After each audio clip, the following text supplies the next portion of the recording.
দিলেন। কি দিলেন গো মা? কষ্ট দিলেন। কষ্ট দেওয়ার পরে আপনি শুধু মানুষকে কষ্ট দেন, কষ্ট দেওয়ার পরে আপনি সুখে আছেন। আমি বলবো আমি ভগবানকে ডাকি আর আপনি মানুষের মনে কষ্ট দিয়ে সুখে থাকেন, তাহলে ভগবান দেখে না কেন তাদের?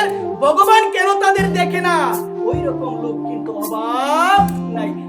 এরকম কথা কি বলা যাবে কখনো বাবা? ওই রকম কথা কখনো বলা যাবে? অন্যের ক্ষতি চেয়ে ভক্তি কখনো করা যাবে না। অন্যের ক্ষতি চেয়ে ভক্তি করা যাবে? ভগবান সে আমার সাথে খারাপ ব্যবহার করলো, ভগবান তুমিও কি দেখবে? এটা কি কখনো বলা যাবে?